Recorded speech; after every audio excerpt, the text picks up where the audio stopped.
Hey everybody, this is the Sliders Review, and I'm here today to talk to you about The Hardy Boys Season 2, Episode 3, The Missing Camera. Before I get into details about this episode, which was actually pretty cool, it was a nice misdirection episode. It was nice to see the team actually work together, even though it was extremely brief. But it was nice to see that because, what's the point of having this team if they're not like doing nothing? But there's some things I want to point out that I haven't pointed out yet about the first two episodes. So, first thing, Belinda Conrad. She is indeed from the books. However, her role is slightly different. See, when she first got introduced into the show, I assumed she was going to be like Anastasia. Like, this person who goes to the school who's all nice, but then turns out to be evil. So far, she seems to be on the up and up. And we get to meet her dad in this episode. Now, in the books, she's slightly different. And okay, so in the show, they race bent her. Why? They had to. Duh. Because in the Hardy Boys books, everybody is white. You don't want a show full of white people because this is 2022 and we're moving on up. And so, yeah, pretty much a lot of the characters got like race bent and this and that or gender bent. Like Biff is supposed to be a dude in the books, but they race and gender bent her. Chat got race bent.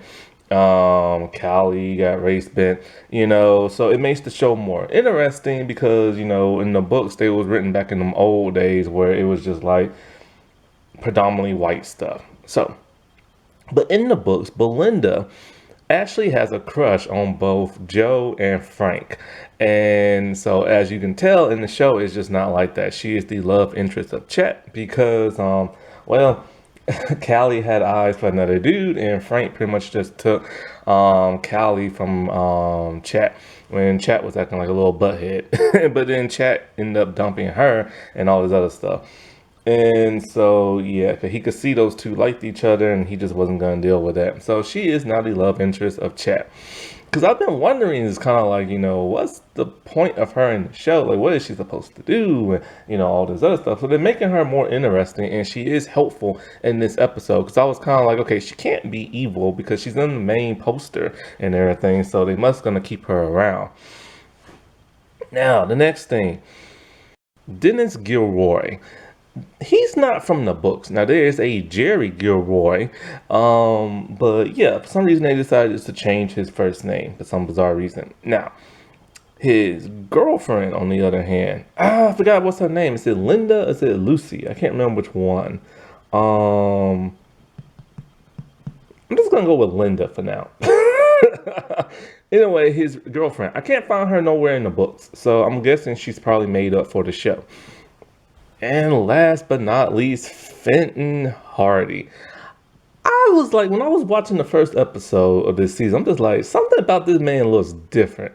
I can't quite place it, but this man looks different. And so, like, they made a reference in episode 1 talking about you look different and everything. And they are like, we're not used to this beard.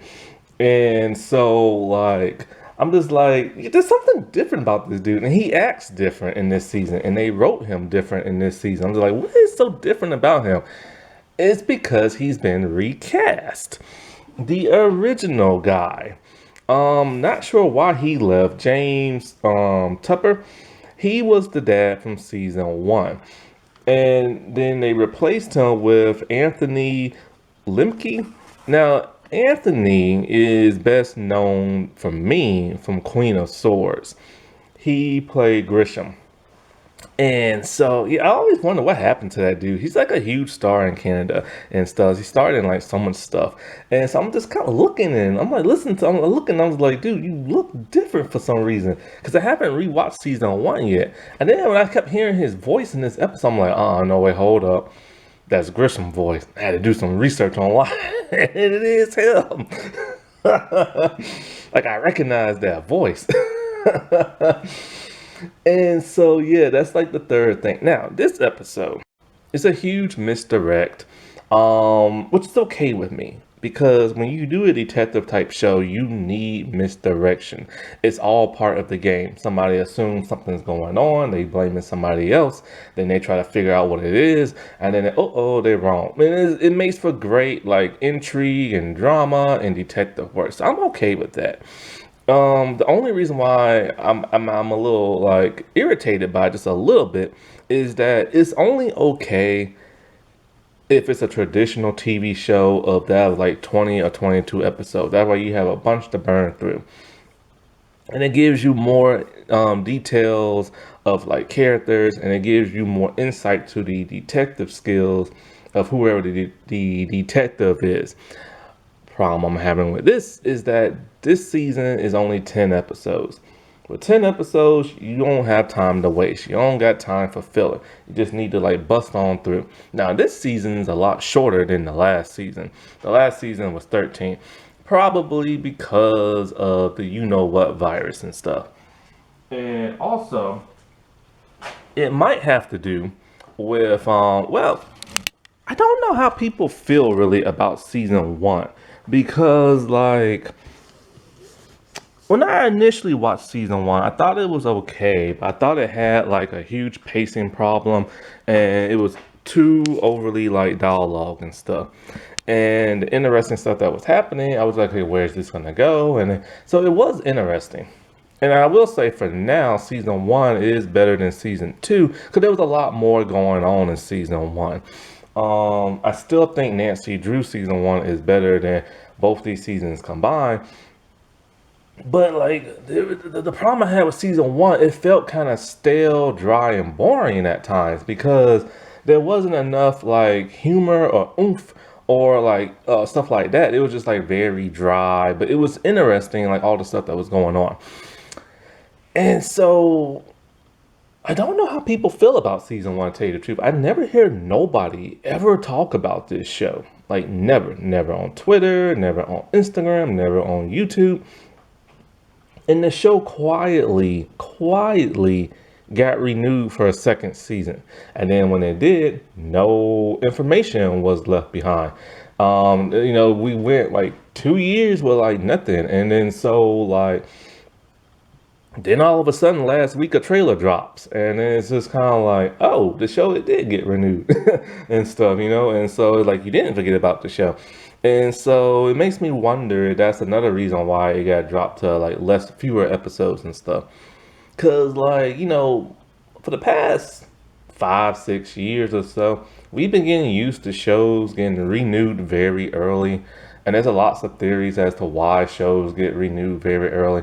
It could be the test audience liked it. So they're like, hey, this is a hit. Let's get another one. Another reason is because, hey, we put a lot of money into this show. Regardless, it's gonna get like another season and stuff. And then it's kind of like another reason is so they can like keep those stars acting on this show without them doing other projects. And there's a lot of other different reasons why a lot of shows get renewed earlier now, but now they're starting to go back to this whole waiting period and stuff. And a lot of people getting kind of like tired of that because they're not used to that no more. This is how it used to be back in the day, when I was growing up and stuff. And so in this episode, they want to find the camera that is missing. If they can find the camera and find the tape inside, then they will know exactly what Dennis was up to when he was in the woods, because his girlfriend is still keeping tight-lipped and not really saying much. And Dennis, he doesn't quite remember because every time he tries to remember, his head hurts. And Joe's not having that. Joe's like, I don't care if your head does hurt. Like, keep on thinking and stuff. Because Joe is very adamant about finding out what happened. He is the true detective of this series, which is ironic because he's the younger. Frank, it's just like last season, which is kind of weird. Frank in last season and this season, even though he's older, he acts like he's younger. And Joe, even though he's younger, he acts like the more mature one and everything, the more go-getter one. So that's kind of interesting. And now that Joe is getting older and taller, now you see them as kind of like equal pairings now. And so so it's like it's Phil, Biff, and Joe, and Dennis and his girlfriend. They are back in the woods and they're trying to figure out, hey, what about this whole camera deal? Well, there's a man named Elroy. And so, like, Gilroy, Elroy, why do they have to name people similar? So, anyway, he's this weird, eccentric man with a shovel in his hand, and he sees Dennis, and he's all like, I know it's you, Dennis. I know what you did, and everything. And then he starts chasing him. So, Tom is our big, bad suspect in this episode. He's weird, he's eccentric. Sorry about that. I had to stop recording. Those kids in the neighborhood was getting loud, and I didn't want their voice getting picked up on this. Anyway, so Tom is very odd, needless to say. Now, Frank, he suspects Tom because when Frank was in the arcade, he saw, no, not the arcade, the diner that he works at. Tom came in for his order. And Tom has the same boots that the person had that burnt down that shed. Now that shed is on Tom's like property and everything. And so they feel like, well, Frank feels like, Tom is up to something. He's trying to hide evidence and stuff. And that he feels like, because remember the pen, the AV pen was found in the shed and everything, along with the cop. And so, like, he is our prime, like, suspect. So they devise a plan to, like, search his place. But first, they're staking it out. It's Frank and it's Chat. And they actually have a slight heart-to-heart because Frank is starting to feel bad about the whole Callie situation. And Chat's all like, he ain't cool with it, but, he was the one who broke up with her.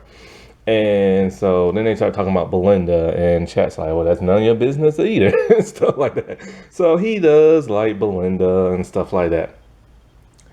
And so as they're staking out his place, I think Tom sees them and chases them away or something like that. And so Frank, this is the part that gets kind of interesting. You hear like the music playing, and Frank, it's like the kids. It's like a really cool moment when they're like in the attic and like they're talking about the plan, how they're gonna like infiltrate like the farm and everything, and or Tom's little place, and it's really interesting. Here's like the music in the background. It really gets you like pumping and stuff, and it's kind of like, okay, I like this. This is kind of how this show should be all the time. You know what I'm saying? And it's the whole gang, and they're trying to figure out how they're gonna do it. So Frank comes up with everything. He's all like, there's an attack dog on the property that's behind that gate. They're gonna get the dog. They're gonna take him far into town, and they're gonna call Tom. They're like, hey man, we found your dog and everything. And then they're gonna sneak into like his place and look for like the tape. And so they execute their plan, right? And so, but it's a little too flawless and everything. See, Phil, the dog is a mean dog. And Phil's able to calm this dog down by just giving it a doggy treat. After that one doggy treat, the dog loves everybody now. That's kind of weird. But anyway, they put it in Chet's car or truck and they drive off. Chet is gonna wait at the place at the payphone and call Tom and give him the dog. The reason why he's not gonna do it with the other ones is because remember the other kids like Phil, Biff, and Joe, Tom knows what they look like from the woods and stuff. And so Chet's gonna be the one to like, give like the dog back. But Chet's acting like a little coward. He doesn't want to sneak into the place. He doesn't want to confront Tom, none of that stuff. So Frank is the sacrificial lamb that goes inside and looks for the stuff. And so as he's like looking for it and this and that, originally remember when I said when Chet and Frank were like staking out the place, they got out a little bit and they searched around the place, and then they touched Frank touched something and it made him do like his vision stuff from like the eye, right? And he looked underneath the sheet and it's a blue car, same blue car or a blue car. So remember, you got to remember this now. Dennis was taken away in a blue car. They don't know what the model of the blue car is because the guy at the Ducky dude at the place doesn't remember what the model was.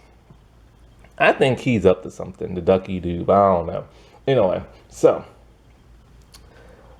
while Frank is in there looking, he finds the camera, but the tape is missing. And so he called. So Tom does get the dog, and his dialogue is interesting. He's all like, "What do you want? Some money for like getting my dog back?" He's like, "No." He's like, checks it like, "Just want to do like a nice thing." He's like, "All right," and then he leaves. So it's kind of like, well, what happened to this dude's mean streak? So he heads back to the place, and he heads back a little early. Now this time, Chet has met Belinda. Belinda has met him, and while like the dude got like the dog and stuff, Chet's kind of like crap. The dude, he needs to hurry up and call like Frank, and let him know that the dude's on his way. But Frank ends up calling the payphone and letting him know that he's gonna stay a little bit longer because he's looking for the tape. Chet's kind of like crap, dude, because the dude's headed back like now, and so Chet and Belinda, they go to like warn Frank. Frank is looking around, and then in comes Tom. And Tom is not too pleased. And he's all like, "I'm tired of you kid. I'm tired of y'all always mess with me and all this other stuff." And then next thing you know, Chet and Belinda comes in. And then he's like, "You two, oh, I knew, like, you kids are always making fun of me and this and that." So it's kind of like, whoa, what's going on? So it turns out Tom is actually a vet from the military and he suffered from slight PTSD. He thinks that Frank and friends are the one who burnt down the shed. But Frank is all like, "Well, what about your boots, man? I saw your boots." And he's all like, "You can get those at any surplus store and everything." And so it turns out he's always slinking around in the woods because, like, he just cleans up the debris that kids leave behind when they're out in the woods and stuff. And so he's not the one who burnt the thing down. He's not the one who took Dennis. Now his blue car doesn't even like work anymore. So that's not the same blue car. And next thing you know, as they're still talking, see, he has the tape, but it has water damage to it. Callie thinks she can fix it. Now, while they're talking and everything, they get interrupted by a group of teens dressed up in that little devil costume, and they're shooting fireworks at his house. Tom is freaking out from the PTSD, and so as Chet and Frank go out there, they're being bombarded by like fireworks, and Belinda is able to sneak around and get to the dog and sick the dogs on them. And so it turns out Tom is just like a really nice guy. So that's the whole misdirection of this entire episode. And Frank blames himself because he thinks the eye misled him. But it wasn't the eye that misled him. It was Frank assuming things and everything, assuming the worst, all because he saw this and he saw that. So he put the wrong pieces of the puzzle together. And so like, because the eye is still working, the flashes in his head, it's just he's interpreting things wrong and interpreting what he wants to see. Now, as for Joe, Biff, and the others, Biff, biological father is dead. She went to the grave, somebody left flowers. She called the flower shop and to the person who ordered the flowers and had them call Joe's place, pretending to be Joe. Turns out that the person called while Aunt Trudy was there, and Aunt Trudy knows this woman kind of. She was kind of like, a person who kind of like in a beauty pageant type thing for the whole devil thing. And so Trudy's the one who designed like dresses and stuff. And like, so she knows the woman's name. They look in the yearbook and they find what Biff's biological mom looks like. And so with Dennis, they find him watching a video footage of him, some of the stuff that he recorded before, and he's just like watching it in a trance. Next thing you know, he's being carried away on a gurney and everything, and something weird is still going on with him. Now, as for Callie, she does indeed go and visit Gloria in the jail, the prison. Now, Gloria is acting different this season. She acting more conniving, more sinister, more sassy and everything. And she tells Callie she had nothing to do with her not getting into college. In fact, she is the one who recruited her. See, for the whole Illuminati type thing, you have to have recruits, people to take over and stuff. And she handpicked Callie, and Callie did not know. And this pisses off Callie.